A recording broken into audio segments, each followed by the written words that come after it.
সরকারের কোনো পক্ষপাতিত্ব ছাড়া অনেক বছর পর এবার প্রকৃত ভোট হবে বলে মন্তব্য করেছেন তথ্য ও সম্প্রচার উপদেষ্টা সৈয়দা রিজওয়ানা হাসান। সকালে সিলেট প্রেস ক্লাবে পিআইবি আয়োজিত নির্বাচনকালীন সাংবাদিকতা বিষয়ক প্রশিক্ষণ কর্মশালার উদ্বোধনী অনুষ্ঠানে তিনি একথা বলেন।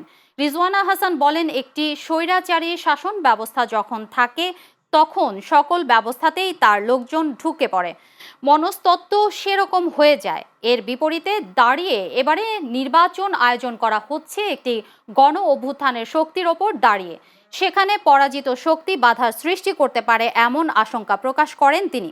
তবে গণ অভ্যুত্থানের মাধ্যমে তাদের প্রতিহত করা সম্ভব হয়েছে, তাই বাকি চ্যালেঞ্জগুলো সরকার সফলভাবে মোকাবিলা করতে পারবে বলেও আশা প্রকাশ করেন উপদেষ্টা। এ সময় পিআইবির মহাপরিচালক ফারুক ওয়াসিফ ও তথ্য সচিব মাহনুবা ফারজানা সহ অন্যান্যরা বক্তব্য রাখেন। আমরা এই নির্বাচনটা আয়োজন করছি একটা গণ অভ্যুত্থানের শক্তির উপর দাঁড়িয়ে।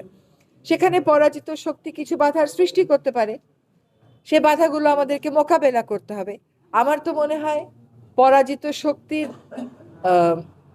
পক্ষে কোনো রকমেরই জনমত নেই। যেখানে কোনো রকমেরই জনমত না থাকে সেইখানে চ্যালেঞ্জগুলো জনগণকে সাথে নিয়ে আমরা মোকাবেলা করতে পারবো ইনশাআল্লাহ।